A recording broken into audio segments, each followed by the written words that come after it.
What is good, YouTube? This is your boy, Aaron. It's Brian. This is the Courtside View Podcast, and we are back today, and we are giving our predictions for the NFL Championship round, AFC, NFC. We are finally at the Final Four. We weren't able to give our thoughts on what happened in the divisional round, but we'll give a little bit of our takes on that. But as of right now, let's get to the championship game. We have the Bills, we have the Chiefs, we have the Commanders versus the Eagles. Who would have thought that this would be the final two in the NFC? The worst possible outcome. An NFC East showdown. Not the Cowboys, but the Commanders. Not the Giants. The Commanders versus the Eagles. Hey, any given Sunday, the NFL is one of the most predictable sports we've ever seen, one of the most predictable professional sports we've ever seen, and this is the matchup we're getting. Let's start off with the NFC. Let's start off with the Commanders versus Eagles. This touches your heart a lot because you're surrounded by Commanders fans in your workplace. You talk about the Commanders a lot in your workplace. So just, first of all, give me your thoughts on seeing the Commanders in the championship game. Were you surprised? And just your experience this entire week. I was surprised, disgusted, appalled, all of the above. Now, I expected the Eagles to, because I picked the Rams to win. I picked the Eagles to win, so I expected the Eagles to win. But the Commanders, the Lions, you have ruined every NFC East fan's dreams. Mm-hmm. Yeah, you let them walk in your trap and put up nearly 50 points. Yep. That is insane to me. I'm sorry. And then then to put salt in the wound, you lost both your coordinators after the loss.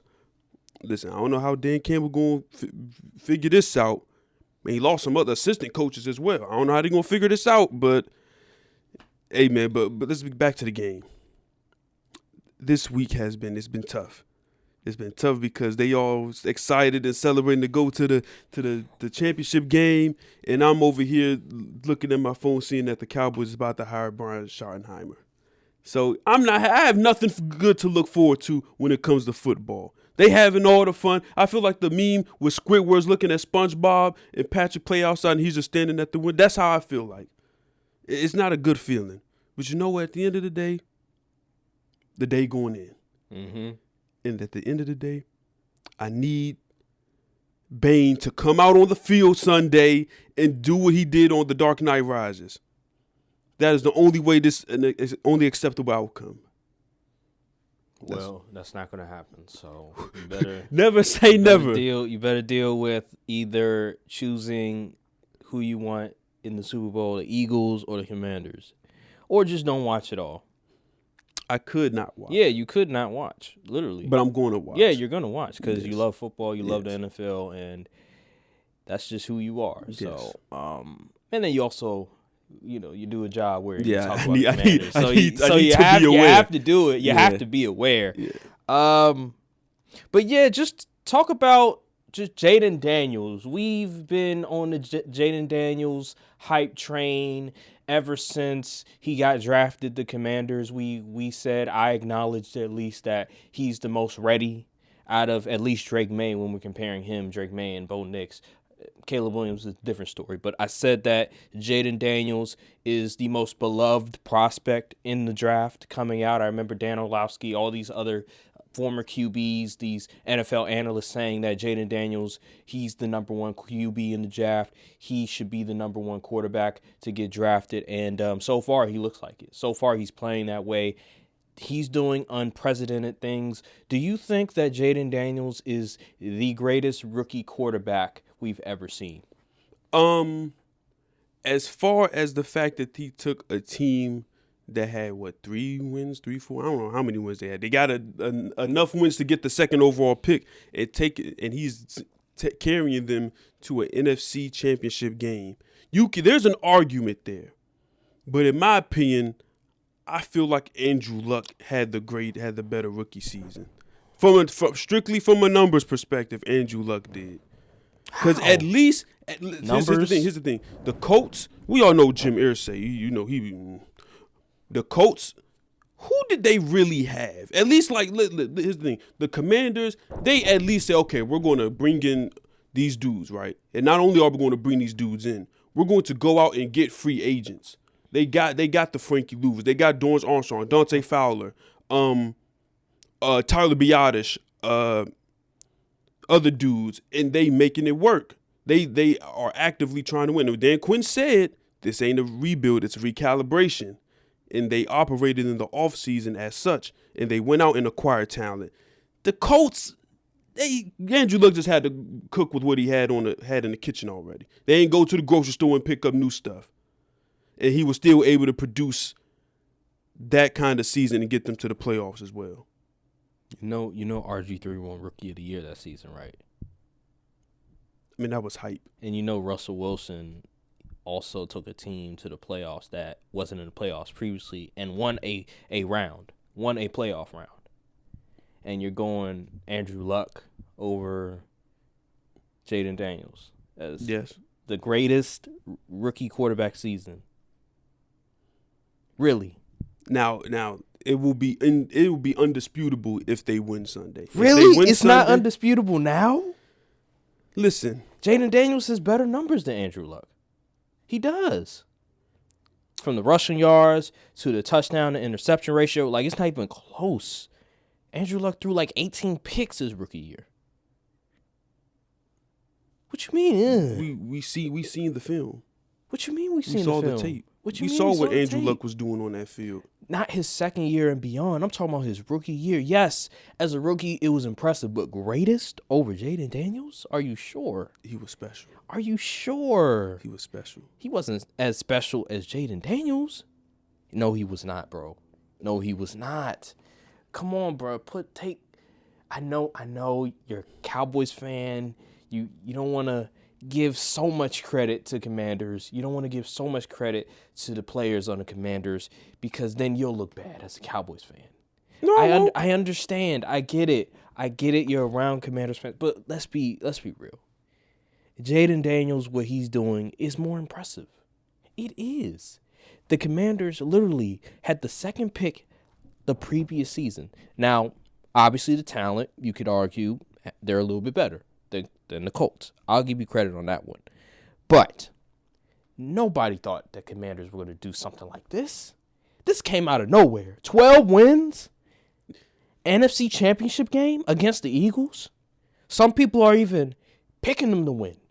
And it's a lot of people. And it's not because of that defense. It's because of Jayden Daniels. Did you see a stat? I think the Commanders are like the 18th ranked defense in the NFL, and I forgot what it is. Maybe it was I saw a graphic. It was that, and it was also something to the realm of maybe it was points allowed or something like that. And the Commanders are one of the worst in the NFL at that.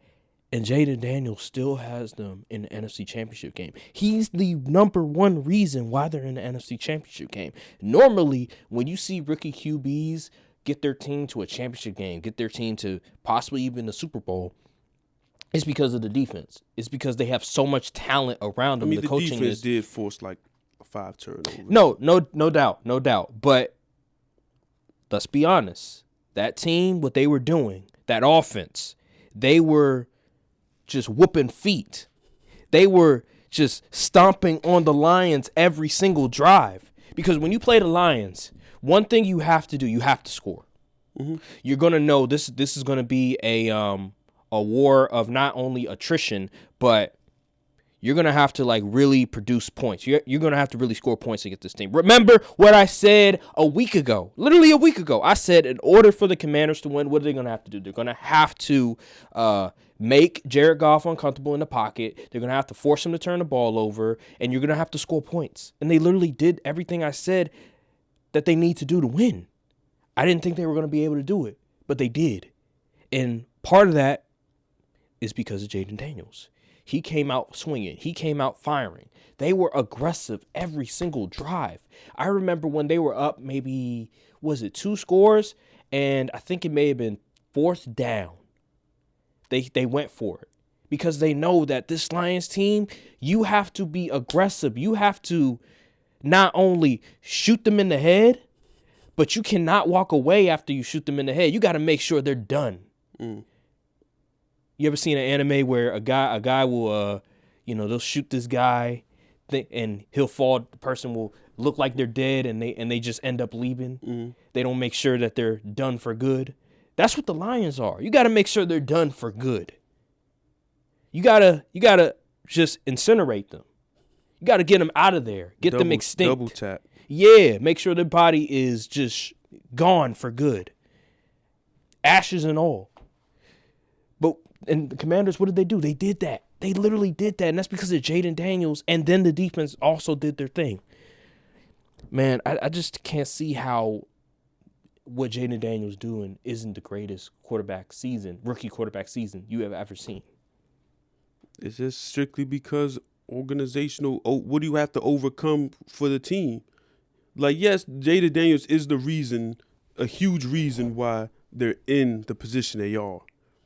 But the defense, even though what the rankings say, I always said Dan Quinn defense was an opportunistic defense. And they showed up when they needed to in that Lions game, getting them turnovers.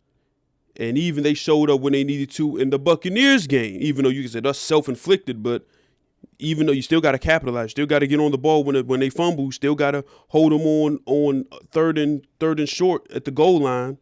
So, I mean, it's not like he had nothing to work with. At least he had Terry McLaurin. I know Andrew Luck had T.Y. Hilton, who was really good at the time. But I feel like Andrew Luck had to overcome more stuff, personally. And so that's why you have him as the great. So I feel like we're having two different discussions. I feel like you're looking at who had. So So accolades included, all of that's like those rookie of the week. He's going to win rookie of the year. I think when we're talking about the greatest, we have to look at stats, accolades, what you had to overcome, and the ultimate destination that you ended up having your team in.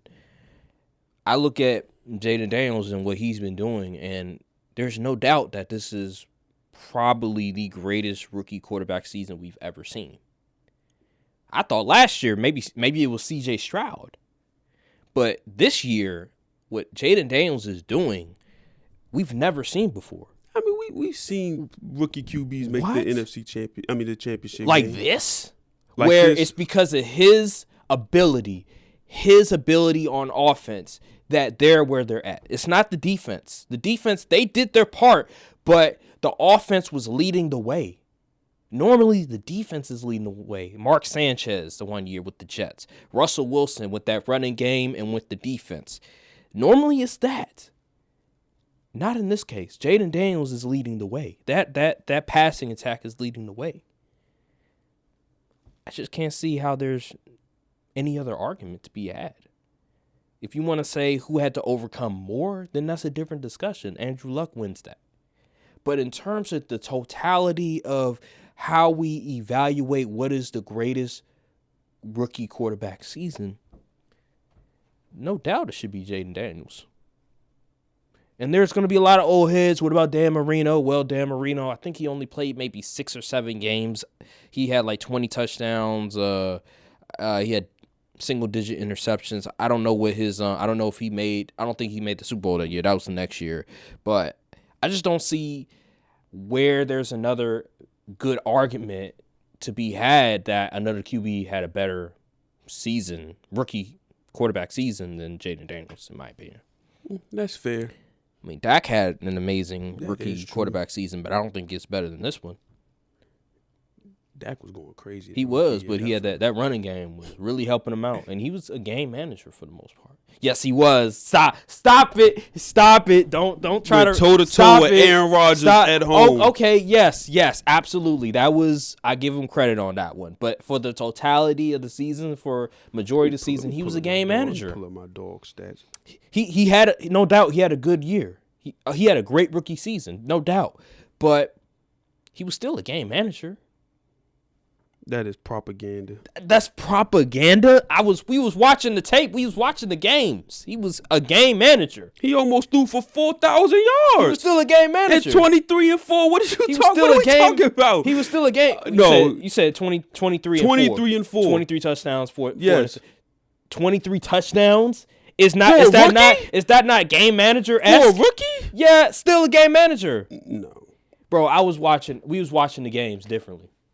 He threw for more touchdowns that year than 2017 and 2018. Well, 2017, that was a down year. But 2018, it was shaky at first, but then they picked it up and they won a playoff game that year. And rookie Dak still threw for more touchdowns. Wait. 2018, I remember that was the year y'all got Amari Cooper mid-season. Yeah. Y'all didn't have a receiving core until you got Amari Cooper, of course. Of course he wasn't going to be able to throw. That was before the trade deadline. So it was still like he still had. What you mean? He still had time to accumulate stats. But if I recall, I remember that season y'all were struggling. Yeah. Y'all were really struggling. That offense was struggling too until you got Amari Cooper and he changed everything. Yeah. Okay then. So yeah, that's why the stats look that way. In 2016, Dez was still pretty decent. And who else y'all had? Old man Jason Witten. Cole Beasley. Okay. Cole Bryce Beasley Butler was a good slot receiver. Yeah. Bryce Butler. Terrence Williams. I mean, Terrence Williams can make a play or two. Couldn't run out of bounds, though. But. He couldn't run out of bounds. But he could make a play or two. And then you had Zeke. Zeke was literally the offense. Look, man, 23 touchdowns, 4 interceptions. That's a heck of a That is impressive, but he was still a game manager. I watched the games. I watched the games. He didn't have to do much. Oh, my goodness. Please go back and watch some of those games. Please go watch some of those games. Bias. Please go watch some of those games. He played well, yes, but he was still a game man. It's like Russ rookie year. Russ also did a lot of the same stuff. Please go watch. But we called him a game manager. It's okay. What is wrong with the game manager tag? It's really nothing wrong, but I was like some of the stuff that Dak had to do that year was not game manager. Like, you can't say he was a game manager for the full season because there was definitely moments in time where he had to really take over. I never said he was fully a game. I'm just saying for majority of the season, he was a game manager. We can't agree on that? I guess. Oh, my God. All right, you know what? We're not going to – let's stop revisiting history. Everybody knows. Listen, I'm not going to argue against people who say Jayden Daniels has the greatest rookie quarterback season ever. Yeah, I won't even argue that. Okay, all right. By all means. So this game, how do you see it going? Okay, so the Philly is at home. Before we dive deep into it, let's get into the injury report because I feel like that's very important. Because I've heard Jalen Hurts. Yeah, that situation. His knee. From what I heard from being at work all week, the Commanders, they ready to go. Everybody should be ready to go. Yeah. The Eagles, they still worried about Jalen Hurts. So I think this is like an MCL type thing, a sprain or something like that. Something on his knee. Something going on. Yeah, people speculating it's MCL. Jalen, he's going to play. He's going to play. Yeah, no doubt. But his mobility will probably be limited, and the mobility is very crucial to his game because he has not been passing the ball all that great recently. He only had 120-some yards, I believe, the last game against the Rams. Granted, the snowy conditions and blah, blah, blah, and Saquon was going crazy. So he didn't really have to throw for as many yards. But I feel like this game is going to go – I don't think this is going to be like a super high-scoring game simply because the Eagles actually have a really good defense. Yeah, divisional game too. Exactly, and they're home, so I think their defense is going to be on fire. Also, I believe the Commanders. No, I think their line is decent. I know. Oh, they did lose. Yeah. They lost Sam Cosmi for the year. That's so that's going to be tough. Yeah, that's going to be tough. I heard that they're thinking about having dudes on the line move. Because they want to bring in the best five offensive linemen instead of just having it to where, okay, this is your position, you're just going to stay at that position, and then we'll just plug in somebody off the bench to replace Sam Cosmi. So we'll see how things go with the offensive line. But I'm going to continue. This game, I expect the score to be in the range of a 24-20 type deal. And I'm going based off history and the numbers. The Commanders, I don't believe they are top 12 in defensive EPA. And history usually states your team is not going to the Super Bowl, let alone they're not going to win the Super Bowl, let alone go to the Super Bowl if you're not in that category. But the Eagles are one of the best. They're like top 3. Yeah, their defense is probably the best in the NFL right now. They're the best in the playoffs as of right now. Yeah. So, and honestly, best in the NFL. So, I'm going to go with the Eagles. And also, surprisingly, I went, DraftKings now, they have it to where you can see the percentage of where the bets are going. Yeah. So it's like 60% money line is on the Commanders of Really? the bets, and 60% of the spread is on the Commanders. Really? So I'm like, the public money is leaning heavily towards the Commanders, and also the media is starting to lean towards the Commanders too. Mm-hmm. Like on ESPN, the show Get Up. Yep, Get Up. Yeah, they all it majority. It was like 4-1. So I mean, I honestly think the Eagles will win. This seems like a game to me where AJ Brown gets it going. Really? Because AJ Brown has been very quiet as of lately, and I feel like he's due for one of those signature performances. Probably maybe not something insane like 150, maybe like 80 yards, 2 touchdowns type deal. He catches Marshawn Lattimore slipping on a go route or something like that, and that's how that happens. So I expect that type of game.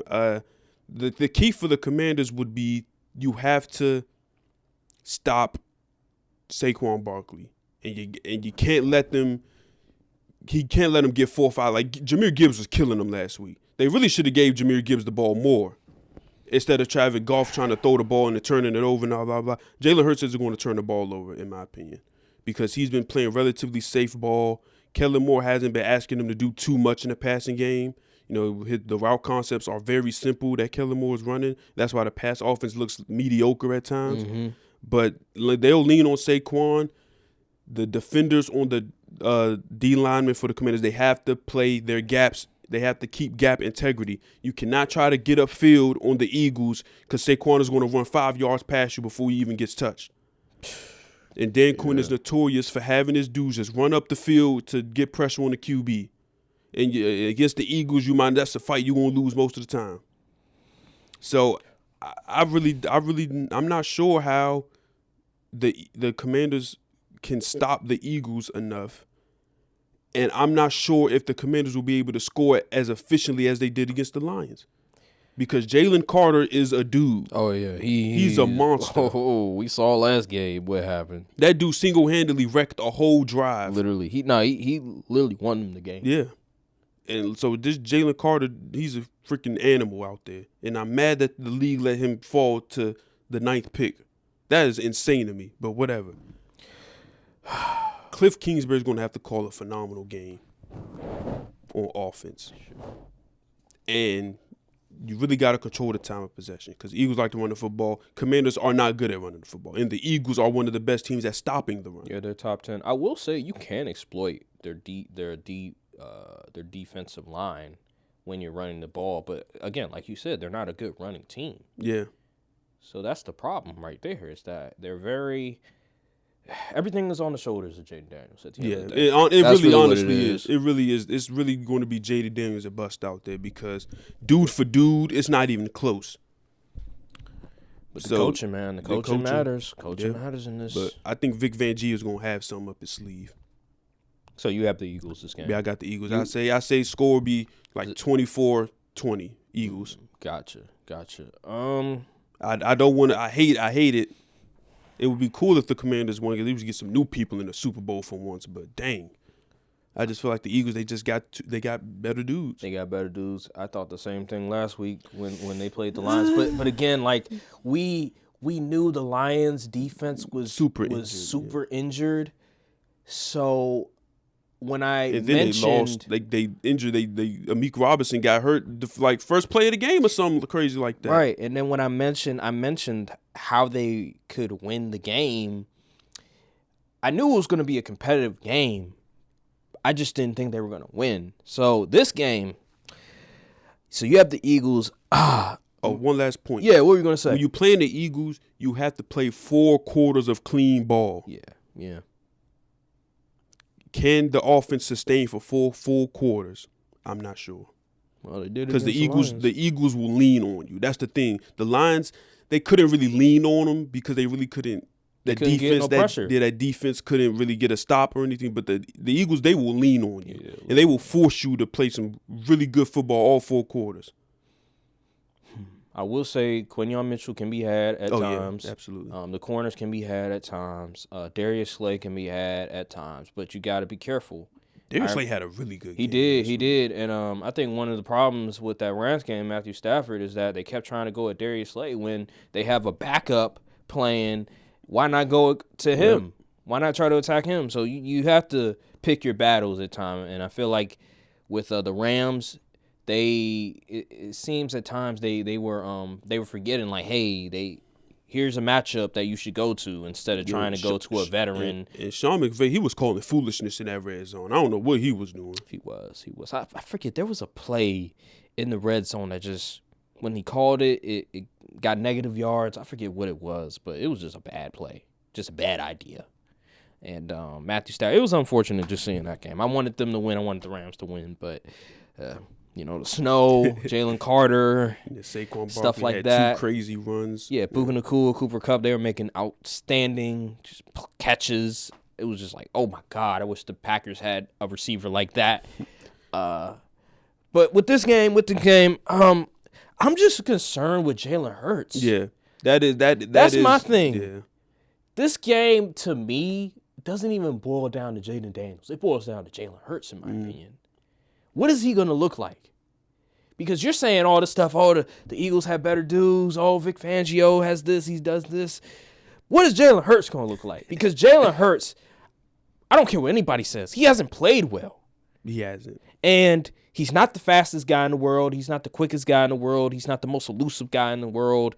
Coming out of college, I think he ran like a 4.5. Well, he looks slower than what he was in college.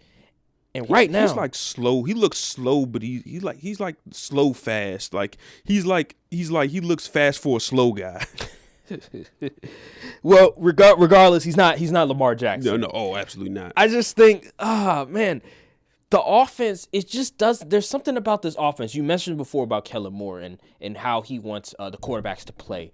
It just doesn't seem like it fits Jalen Hurts.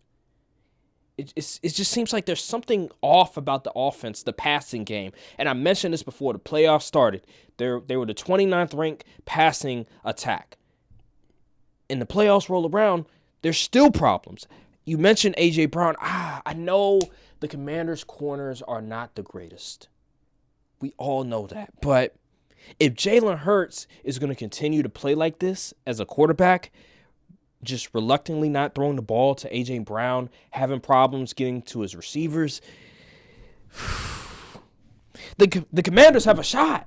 Oh, yeah, they absolutely They have an amazing opportunity to just take advantage of Jalen Hurts' mishaps. But do I pick the Commanders in this game? See, the problem is, like I said, like how I always say, teams that have defenses that allow the offense to be a little weird for a couple drives and then figure it out over time. The Eagles have one of those type of defenses. They do, and they're at home. They're in Philly, so that definitely helps them a lot. And you got to remember this. The Commanders, they faced 2 mediocre defenses. That is true. And they were in the warm Florida, Tampa Bay, Florida, and they were in a dome. You going to Philly. It's cold in Philly. It's going to be in probably, it's going to be at night. No, it's going to be in the middle of the day. But it's like 3 o'clock. Yeah, 3 o'clock. So it's going to be at around 30, 30-some. It's going to be a little cold out there.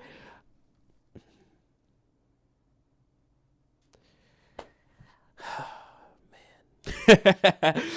Do I think that would this be the first time we've seen a rookie quarterback take their team to the Super Bowl? Yes. Do I think Jayden Daniels could be the first rookie quarterback to take his team to the Super Bowl? I'll say no. I'm going to just go with the field on this one. I'm going to go with the Eagles on this one. I just trust the defense a lot more. The experience, the veteran leadership. Jalen Hurts, he's been there before. Although Jalen Hurts has struggled a lot this year at passing, being a quarterback, passing the football. I just think that running game, that defense is just too dominant. It's going to make things very difficult for the Commanders. And the Commanders, they faced 2 very mediocre defenses. They were in Tampa Bay, Florida, which is very warm, good conditions, clear skies. And then you go to a dome in Detroit, perfect conditions. Now you go to Philadelphia where it's very cold, maybe even windy, no running game. I got to go with the Eagles. Yeah. This feels like a kind of game where it might be your 3 biggest plays type game. I honestly feel like the tougher team is going to win. Because listen, when it gets fourth quarter and that cold starts settling in, you not trying to tackle Saquon Barkley. Yeah, and it's divisional matchup. That team knows you more than any other team. And it's not like the Eagles won 2 games. It's hard to beat a team 3. Y'all split. That's true. That is true. I will say, though, if you recall, the first time they played, Jayden Daniels was hurt. That is true. Second time they played, he didn't struggle at all. He was pretty damn good. I think he may have had 2 picks, though, that game. Yeah. Kenny Pickett, he had a pretty good game, too, that time. Yeah. Jalen Hurts ain't even play, so we ain't really even seen, like, full versus full. Right. Jalen Hurts kind of banged up, so. Yeah, I'm going to go with the Eagles this game. They're at home. Unfortunately, we might see a rematch with the Chiefs versus Eagles. I'm going to hate it, but it is what it is. I just don't think the Commanders, like you said, have the necessary dudes to compete with the Eagles in the trenches, and just their running attack is just too good with Saquon Barkley. And I don't think Kellen Moore will abandon the run, like how Ben Johnson kind of did, doing all trick plays and all kind of goofy stuff. I don't think Kellen Moore not doing that. And I think all Jalen Hurts has to do is he just has to manage the game. Yeah, just manage the game like he always has. Make some lengthy drives, good third down throws. Mm-hmm. Don't put the ball in harm's way, and then they'll win the game from there because they have a great defense. Just a classic early 2000s football. You have your game manager, QB, not making mistakes, rely on the running game, good defense. You'll get to the Super Bowl that way. So, yeah, that's how I look at it. And, yeah. All right. That'll do it for our predictions for the NFC. Let's move on to the AFC. We have the Bills versus the Chiefs. Seems like we're down this road yet again with these two teams. Last year it was the same thing, but in the divisional round. This time we have a rematch in the championship round. I was wrong about the Ravens. Unfortunately, I wanted them to win so badly. We'll get to that a little bit later. But speaking on this game, we have the Bills. I think the Bills are a worse version than what they were last year. I think the talent from an offensive perspective with Stephon Diggs there, now they don't have a Stephon Diggs anymore. I think that hurts them a little bit. But Josh Allen has improved. That's what's the biggest improvement of this team is Josh Allen. Him not putting the ball in harm's way as much anymore. He won against the Ravens because he didn't put the ball in harm's way, because he capitalized off their mistakes. And that is growth. Because normally Josh Allen in previous years, he would try to be Superman and try to make a play when he shouldn't have. And it's a pick. It's an interception. It's a fumble. With this game, I think what this boils down to is the Bills' defense. Will they be dominant enough to really rattle Patrick Mahomes? Mm-hmm. I believe this is a worse Bills defense than the previous season. The lack of talent, they lost some dudes, they lost some guys. Guys got older, coming off injuries. I don't see how this Bills defense can really make it difficult for Patrick Mahomes. I understand that Sean McDermott, his scheme is a bend but not break type of defense. It's worked. They've made it to this point. But Patrick Mahomes, I think the offense is a little bit better from a talent perspective than it was last year. Mm. And Patrick Mahomes won and beat the Bills last year. I just can't see the Chiefs losing. On the road, too. Yeah, on the road. Now they're in Kansas City. I don't see them losing this year. I think the Chiefs' defense is still great. That offense has more talent than what it had last year, and they won the Super Bowl. I don't see them losing. I just think the Chiefs are Thanos. Doesn't matter what you do. They have all the Infinity Stones. And if you don't have a team that's loaded with talent, if you don't have great coaching, if you don't have the right defensive pieces, you're not beating the Chiefs, in my opinion. And that's how I look at it right now. I know it's very simple. I know I'm not giving you like very in-depth analysis, but when it comes to these two teams, that's all I got to really say on that matter. You can only go off history, man. So what do you think? The score is 3-0 in favor of the Chiefs as of right now. In the playoffs, yeah. So what do you think? How does this game go? Okay, in my opinion, this game is going to come down to execution. The Ravens lost last week because they couldn't execute. They had turnovers, drops, all kind of stuff. The Chiefs, I don't think the Chiefs are going to do any of that foolishness, especially at home. They're a very disciplined team, very well-coached team.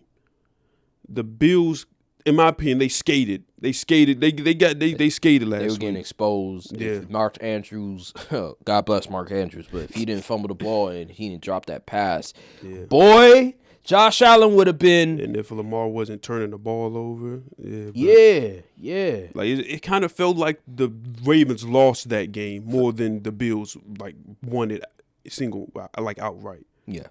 And the Chiefs, they just got the Bills. Now I know that the Bills beat the Chiefs in the regular season, but that was like regular season.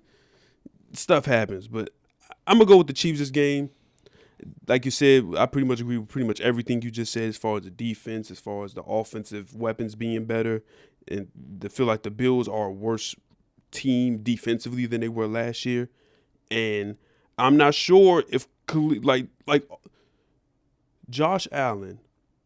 Well, he didn't throw for many yards last week. Khalil Shakir had 67 yards. Yeah. And he was the number one receiver. Yeah. I think the second receiver who had the highest yards, I think it was like 15 or 17 or something Coleman. like that. Yeah.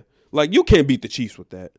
And Mahomes wasn't phenomenal last week either. You know, people say, oh, they got bailed out by the refs. I'm like, oh, whatever. It looked like a helmet to me. But anyway, that's besides the point. I feel like the Chiefs they just better. They think they're better coached. They got better dudes, in my opinion.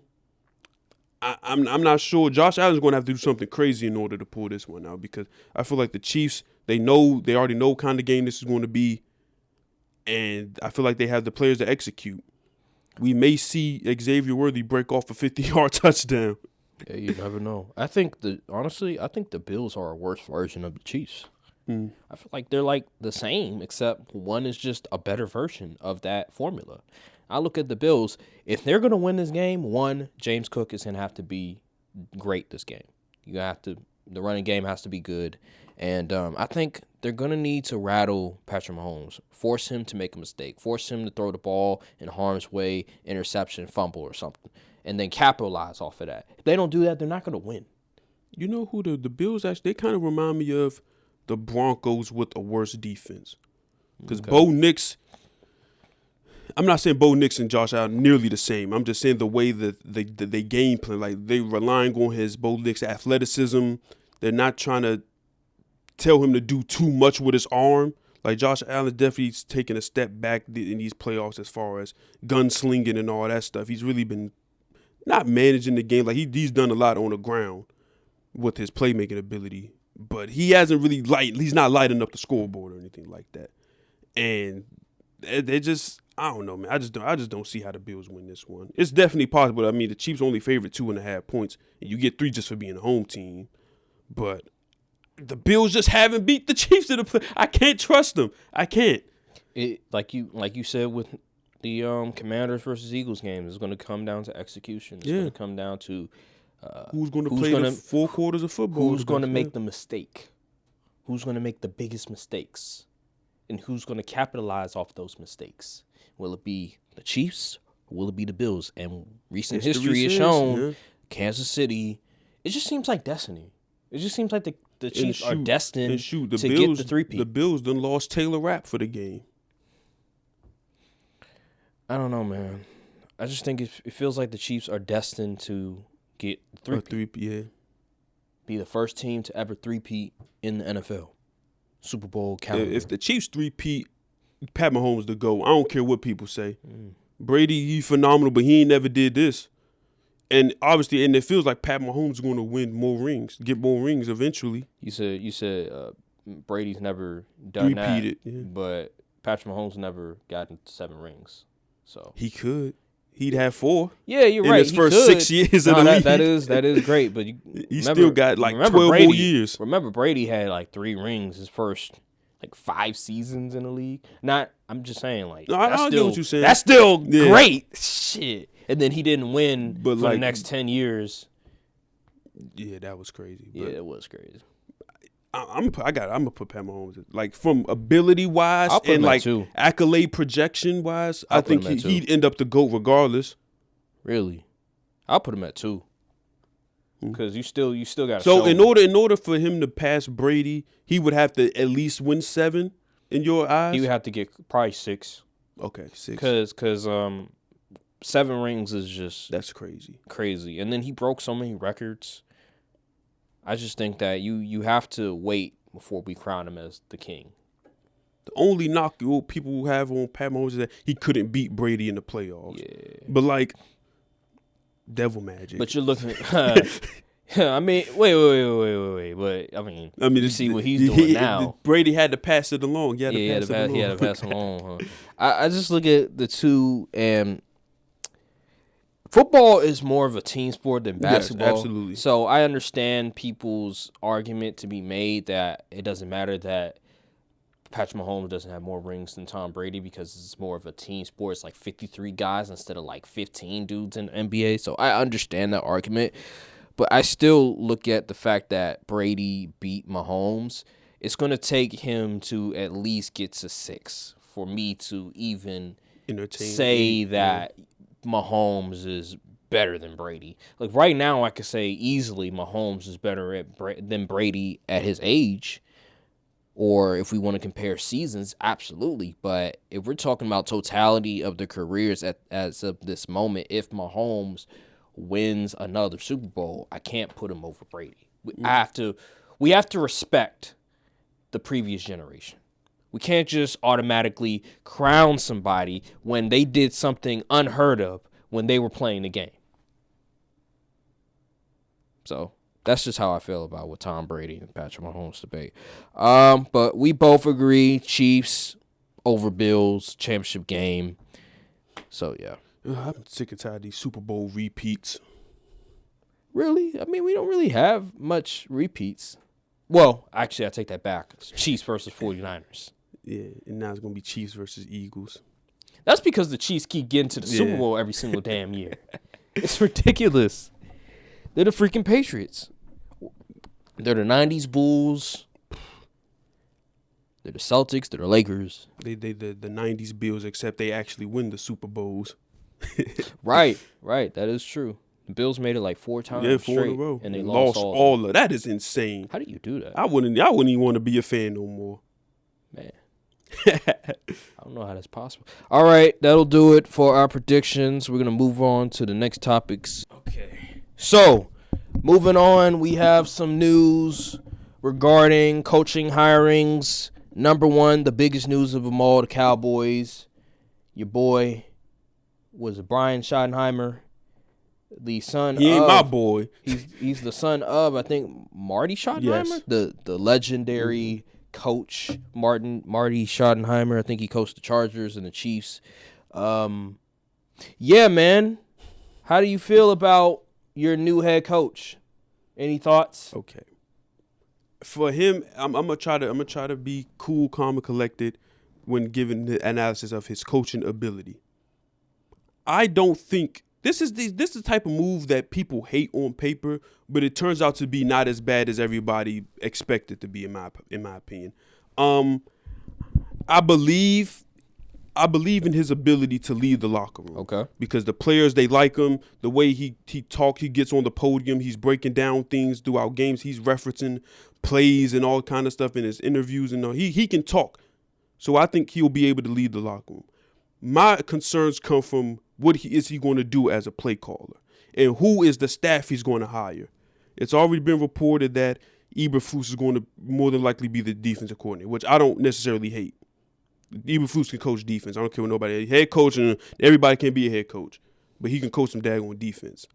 My problem with this hire is more of the process the Jones family went about it. They didn't interview any top any top dudes.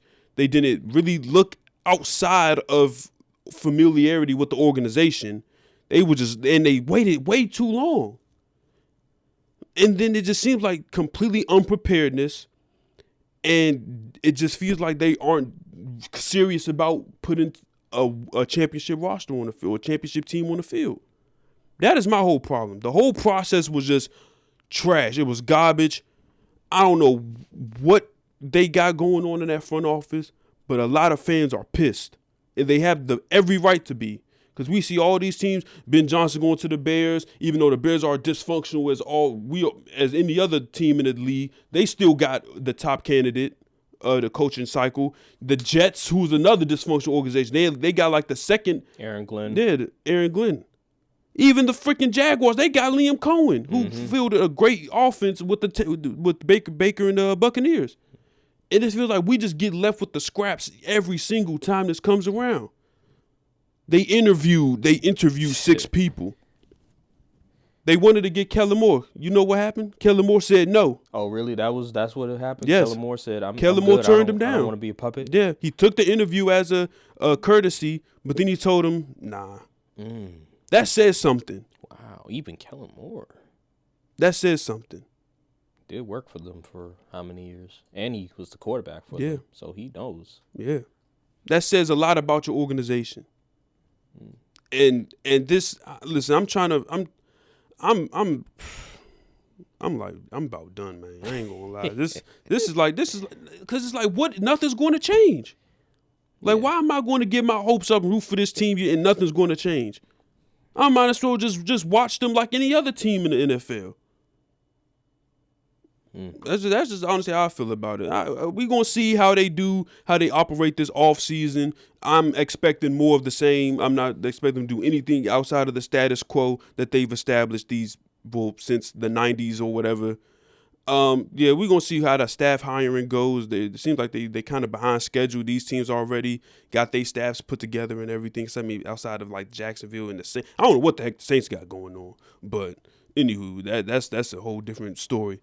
But, yeah, I'm not expecting anything different from this team. I don't think they're going to be horrible. People saying, they're trying to get Archer Manning. No. Archer Manning, first of all, he's not coming out until, I think, 27. I don't think he only plays 1 year and comes out. The man is going to be like, you better stay behind and play 2 years. And I don't know what they got going on. I don't think they're going to be horrible because they still have Dak, CD, Micah, and all of them dudes. But am I expecting this team to compete? Absolutely not. I expect them to do what they always done. Sell hope. And a lot of people, they're not buying the bull no more. Okay. All right. Well said. This just looks like a typical Cowboys move where Jerry Jones wants a puppet. He wants to be able to control the head coach, and he wants to be able to do what he's always done. Take all the credit, go to the media, say whatever he wants. And a lot of these coaches, they're not trying to put up with that. Like, no, I don't want to deal with that nonsense. I don't want to deal with the distraction. The meddling and all that stupid stuff. I think this is what it is. It's you see everybody is seeing what the fans have been saying, what analysts, critics have been talking about for many years, and now you see all these coaches, they're not buying what Jerry is selling. Your boy Mike, he said, I got to get out of here. That's what? He said, I'm good. We don't need to talk about a contract extension. I'm good. I'll if I don't get another head coaching opportunity this season, this year, then so fine by me. Yeah. But I want to be here. I'm done. And that just goes to show the dysfunction, Jerry Jones, Stephen Jones, what they've been doing to that franchise for 25 plus years now. It's been egregious. It reminds me of the Commander situation with Dan Snyder many, many years and how he held them hostage. And it wasn't until the owner had to sell the team that they finally got back to relevancy. Literally. It's ridiculous. It's insane how changing the ownership will do to a franchise that was in dysfunction. Whew. But this situation, it just seems like you're screwed because they're not going to sell the team. It's going to be in the Jones name forever. It's gonna be inherited. It's gonna be passed down for generation on generation, and this is the perfect time to abandon ship. I don't know why you're not abandoning ship. I did for the Commanders back in 2018. They're playing well now, but they still had the Dan Snyder regime. I don't know why you're so loyal to this team, but hey, hats off to you, I guess. But I would abandon ship. It seems like a lose-lose situation. It seems like a lost cause. And you're going to be stuck in purgatory for forever, really. This is going to be the same situation. As long as the last name is Jones, that's the owner, you're screwed. Yeah, pretty much. That's really what it is. So, hey, man. It's a daggone shame. That's all I got to say on that matter. What can you do? You said everything else. You said all the details that we need to know. Ben Johnson. We didn't react to Ben Johnson. Ben Johnson, this is the most unkept secret. Yeah. He's now the head coach of the Bears. Any thoughts? That press conference he did was kind of interesting. When you say what about Matt LaFleur, and then like nobody reacted. That was kind of awkward. Yeah, because you're not supposed to. You're not supposed to. What's the cliche? Poke the bear. Poke the bear. Poke the bear. Yeah. They did. I mean, they did beat y'all the last game of the season. But yeah, Ben Johnson, you might be.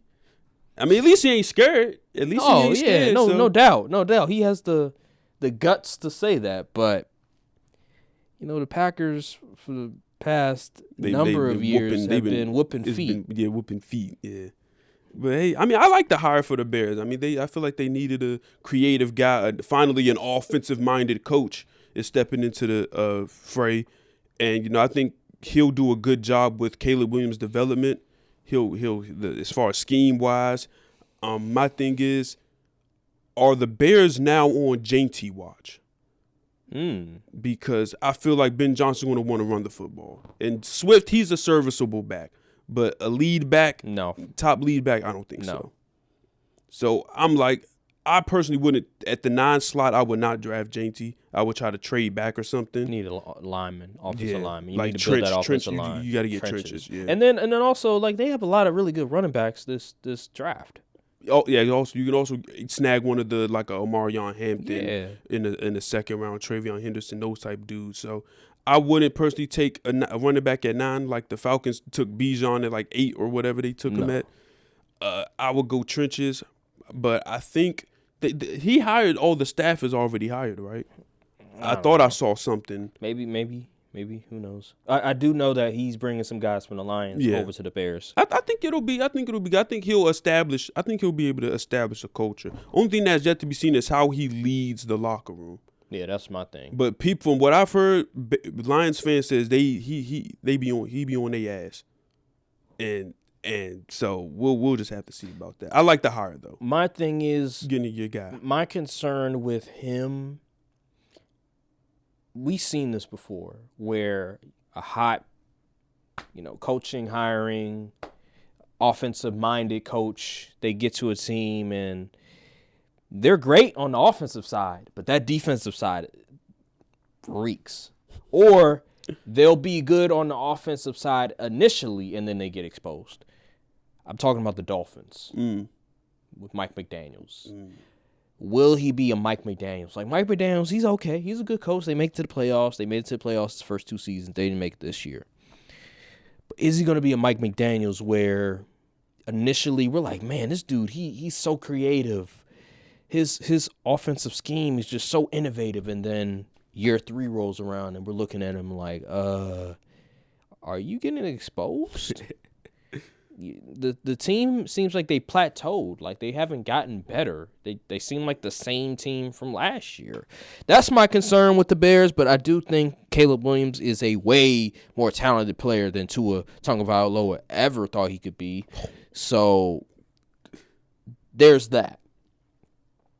But if it is true that he is a leader of men, he can lead a locker room, lead a team, then that's great. I just think when it comes to being the head football coach, you have to worry about all phases. And can he do that? Remains to be seen. I think he could. We'll see. We'll see how they go about the off season and the draft and all of that stuff. Then we could really get a wider picture about how the season's probably want to go.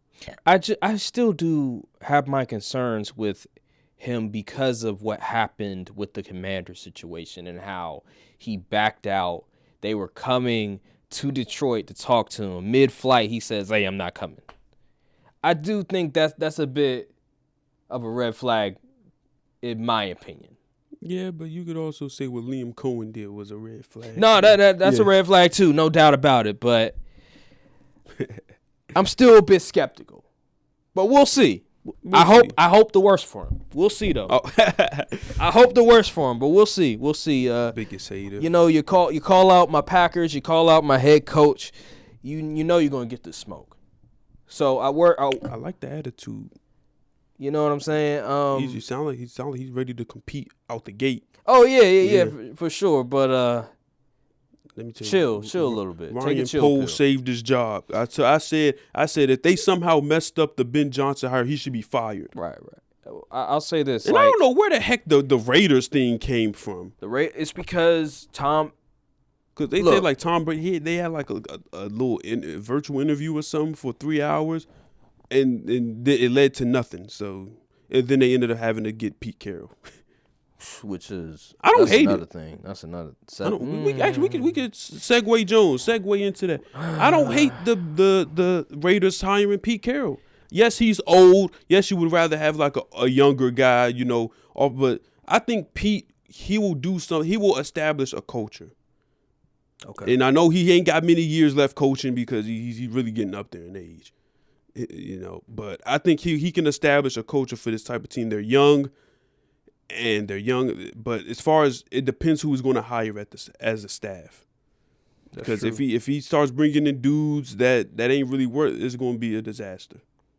That was one of the problems in Seattle at the end, at least. Yeah, well, actually in the middle too, because remember after they lost the Super Bowl. Like a few years later, left and then, a few years later, something about Russell Wilson, the offensive coordinator. Yeah. They fired the offensive coordinator, brought in somebody else. It just didn't work too well. So it really depends who he brings on that staff. But as far as Pete Carroll, I don't think he's a bad head coach. I just think he's just his time has passed, you know. Right. But I think he'll establish a good locker room culture at least. I think he'll be better than Antonio Pierce in that regard. But as far as X's and O's go, yet to be seen. They need a quarterback. And then that is also all that other stuff about culture setting. They need a quarterback. Yeah, they do need. At the end of the day, because they don't have a quarterback, and they need to improve that defense. They might have got lucky though, because the Titans saying they coming out, they going to draft the best prospect they're not passing on the generational prospect. Abdul Carter or Travis Hunter. So they might be in Shador Cam Ward range. I think no. Don't get me wrong. I understand the Titans because you look at the QB class. It's not all that great, so I understand why they would say, "Well, we'll just go with best player available." But dog, Will Levis sucks. You have no good quarterbacks there. You need a quarterback, and the coach that you have, isn't he supposed to be like a quarterback whisperer? Isn't he Callahan? Yeah, man. Yeah. Isn't he supposed to be a guy that can coach quarterbacks? Why wouldn't you draft a quarterback? See, I don't know if they're trying to do like the okie doke. They're trying to fool people. That could be. It could be some window dressing. I don't know why they would reveal their plans in January. The draft isn't until like 90-something days. So it could just be some window dressing. Probably try to throw people off the trail.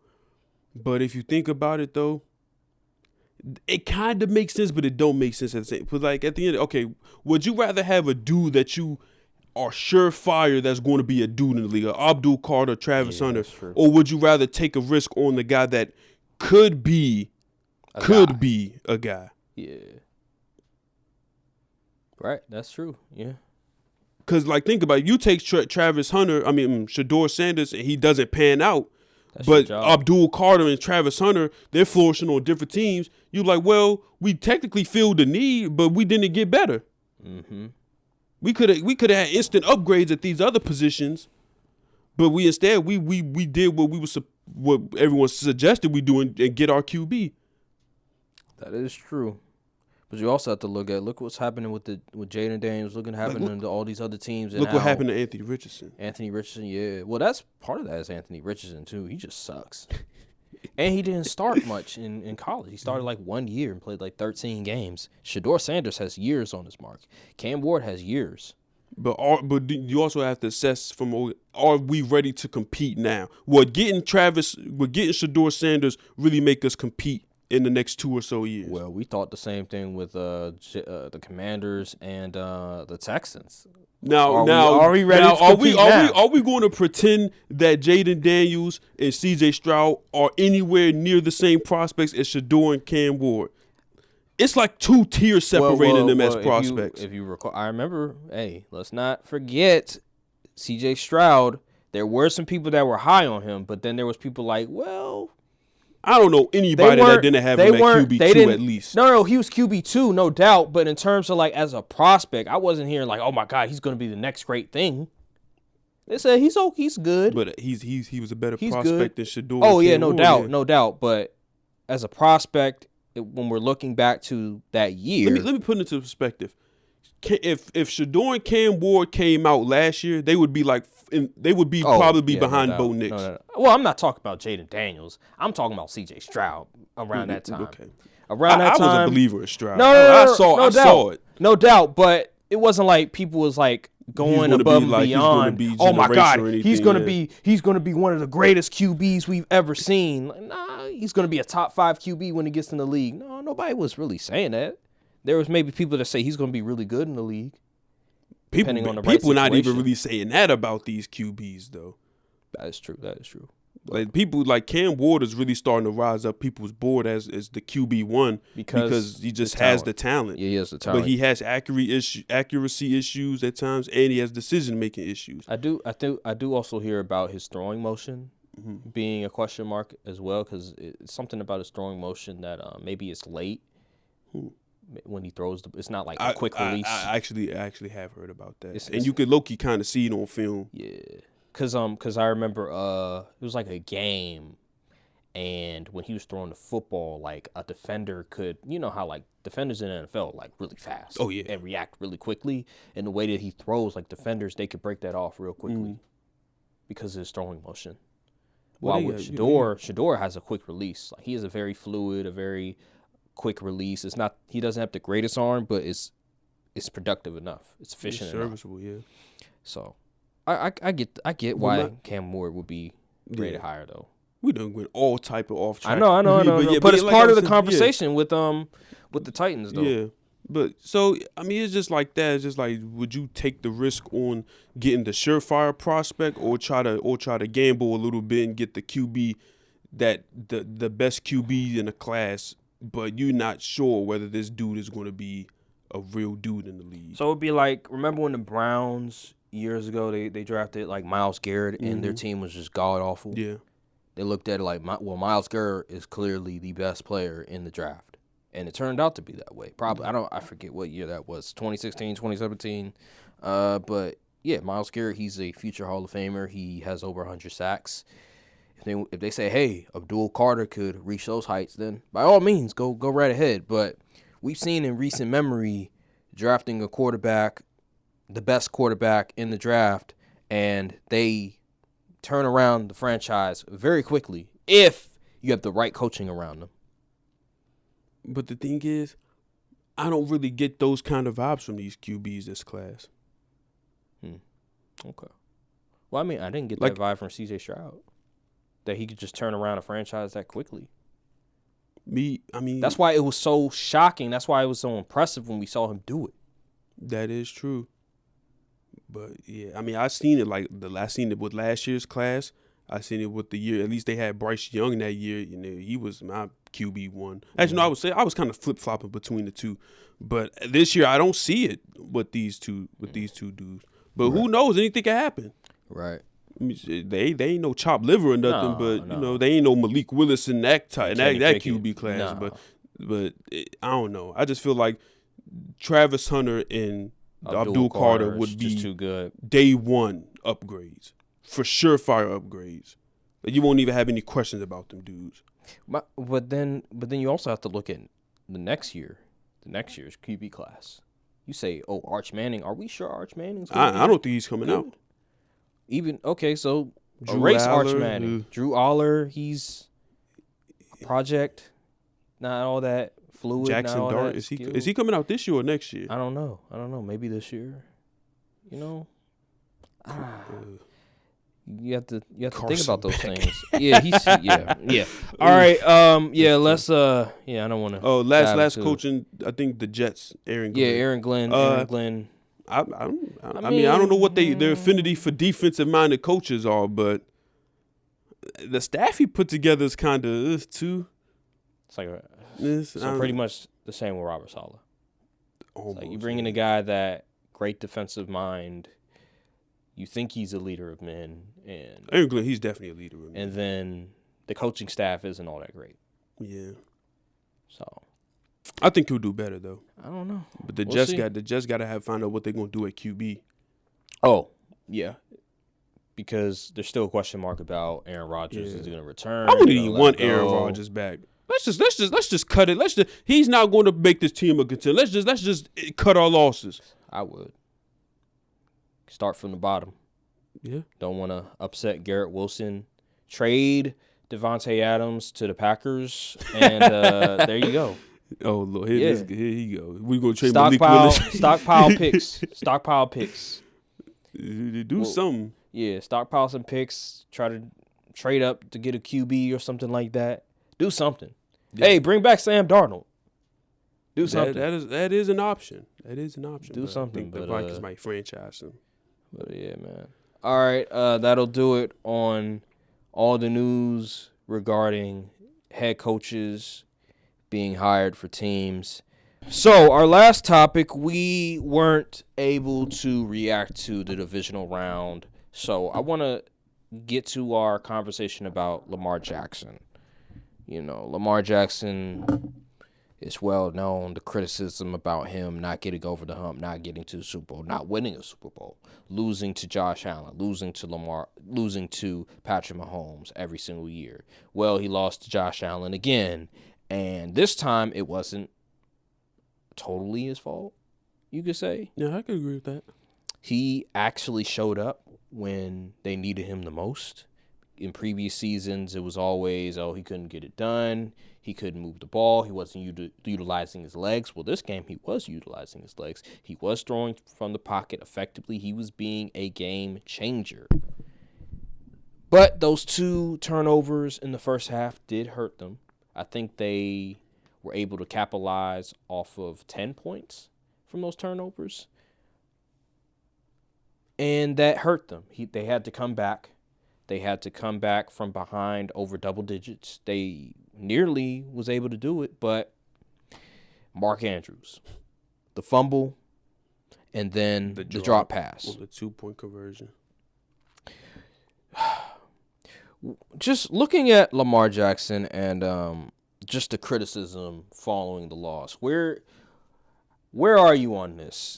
Do you think he deserves a boatload of the blame? Or do you believe that Mark Andrews was those 2 things that happened, the drop pass and the fumble, were what lost him the game? I believe it was I'd give him, honestly, kind of equal responsibility because he did turn the ball over twice in the first half, and one of them turnovers led to points. Yeah. And I know people say, turnovers don't really matter. But yes, they do. They do. They absolutely do, because you put yourself in a hole and you're going to have to climb up out of it. And now, granted, they almost did it, but imagine what the game would be like if he didn't turn the ball over and they scored something. Or even if you punted, they would still have to drive. It's just that, you eliminate the turnovers early. You don't put yourself in a hole and then have to climb back out of it. And imagine how that game would have went if they just didn't turn the ball over. Josh Allen played clean football. All the teams that won in the playoffs didn't turn the ball over. That's true. So, I mean, yeah, you can't absolve Lamar from all the blame. I know Mark Andrews had opportunity to be great, and I don't know why he thought he was, like, freaking Isaiah Likely in the open field trying to juke us. That is not your game. Catch the ball and get down, or just continue to move forward and protect the ball. And then you drop the ball in the red zone. I mean, at the 2-point conversion, literally, right? It was literally right in the breadbasket, in between the numbers. So I'm not going to fully place this blame on Lamar. I don't agree with that. But the media and the fans do kill other QBs for much less. I'll say that. This ain't even about Dak. This is about Herbert. This is about all these other type of QBs that get flack for underperforming. My thing is, we need to really, instead of looking at Lamar, we need to look at the entire thing, top to bottom, rooter to tutor. Why is this a common theme with this team in the playoffs? We really need to be looking at John Harbaugh. John Harbaugh's a good coach, but how come every single time your team is unprepared, there's sloppiness, there's penalties? What is going on? We need to evaluate him. We need to look at, okay, why is this happening? And it's the common denominator is John Harbaugh. He's the head coach. They got the dudes. They had the dudes to win. That's true. The organization, the GM, he gave you the pieces. You had everything you needed to win this game. Why does every single time stuff like this happens? And it always comes back to coaching and having your dudes ready to play. That's true. That is true.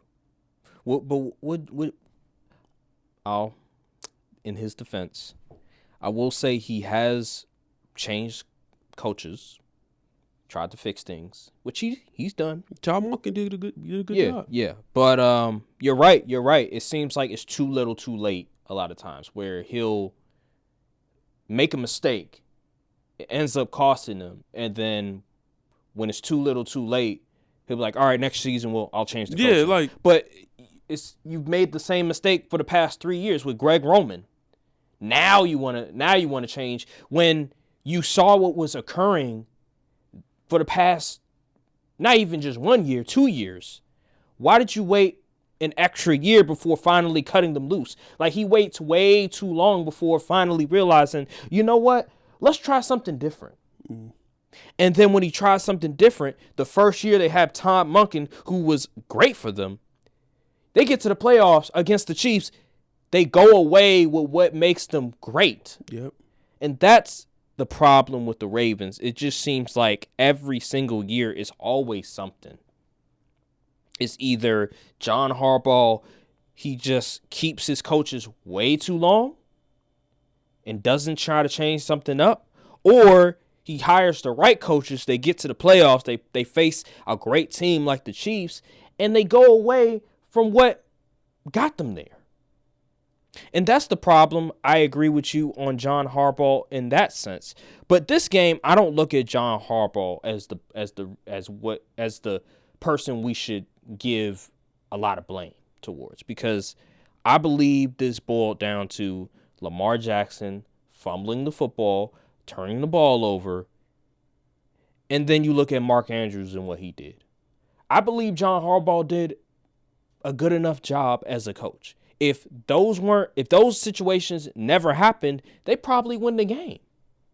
I think Todd Monken did what he was supposed to do. I believe John Harbaugh did what he's supposed to do. I believe the defensive coordinator did what he was supposed to do. It's just Lamar Jackson and Mark Andrews made some mistakes that cost them the game. This was one of the rare times where I can't really point to the coach. I can't really point to them and say that was a bad play call. Why are we going away from what we do best? They ran the ball with Derrick Henry in the second half a lot. They gave Derrick Henry the ball. The first half, not so much. If they would have kept doing what they did. Only 16 carries is kind of. Yeah.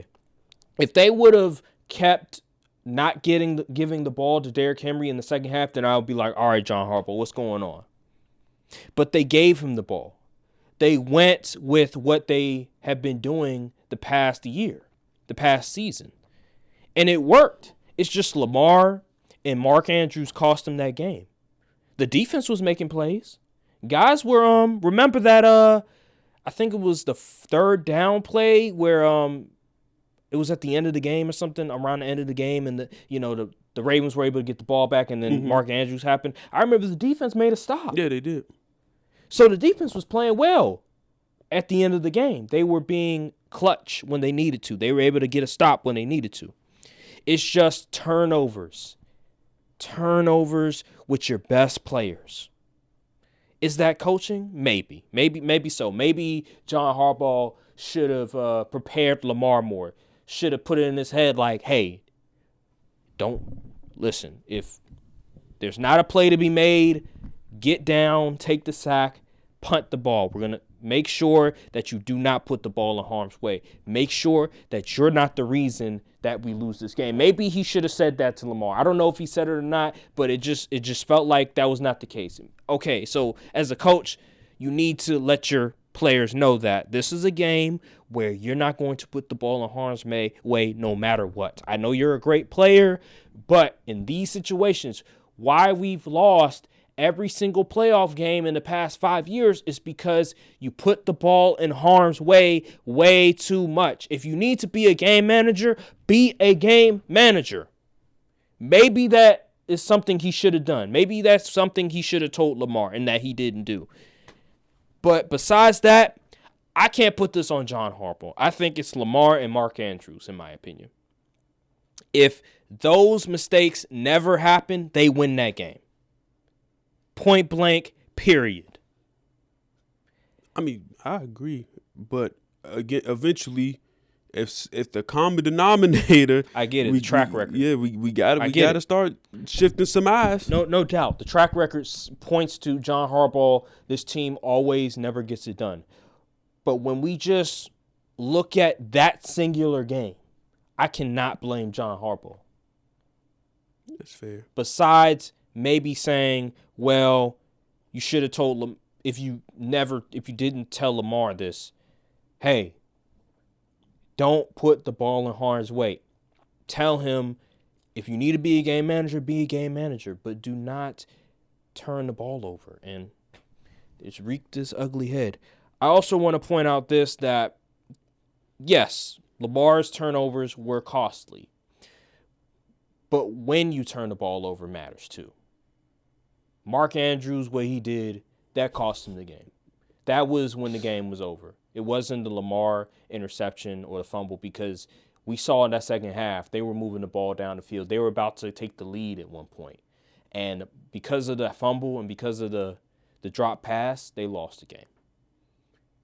We can differentiate between the two, where we could say, yeah, Lamar didn't help his team with those turnovers. But then we could also say, well, they didn't lose the game because Lamar turned the ball over in the first half. It was because Mark Andrews literally cost him the game with the fumble and the drop pass. That's what cost him the game. But Lamar's turnovers did make the margin of error very small for them. Yes. I will agree with that. So he had to be Superman in the second half. Two things can be true. That's all I'll say on that matter. I will get to your point that the criticism for like quarterbacks in the playoffs, it's not always consistent. At all. With this game, I believe the media is protecting Lamar more because of how he played.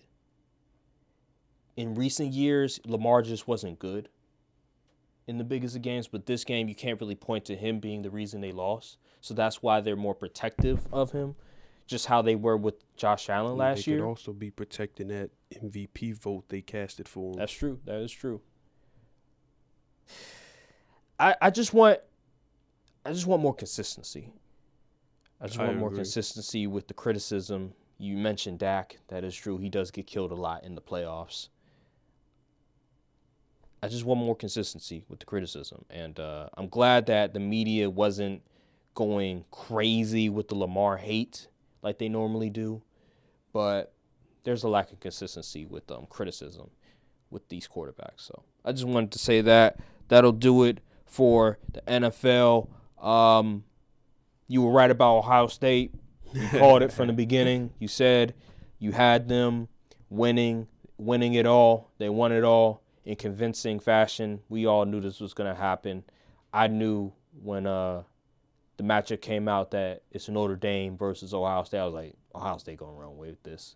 Notre Dame's one-dimensional. It got close towards the end. It did, but then Ohio State did their thing. Yeah, Jeremiah Smith came out. Yeah, it was actually the block field goal, I think it was, that really turned things. I don't know why he kicked the field goal. It would have just he should have turned a 2-possession game into a 2-possession game. I hate coward football like that, but yeah. So that was really when the game was over. Once the field goal was blocked, I was like, oh, Ohio State won. Congratulations. That's that. All right, that'll do it for this edition of the Courtside View Podcast. Make sure to like, subscribe, comment down below, hit the notification bell, follow the socials as well. Check out our other videos as well. The link will be in the description. And we'll see you all on the next episode of the Courtside View Podcast. I can't wait to see who will be in the Super Bowl. Will it be the Commanders versus Bills? Will it be a rematch between the Eagles versus the Chiefs? Or will it be a Chiefs versus Commanders? You never know. We'll see. Until tomorrow, man. Until tomorrow. All right, guys. We'll see you all. Thank you guys for watching, and peace. Just let me be me.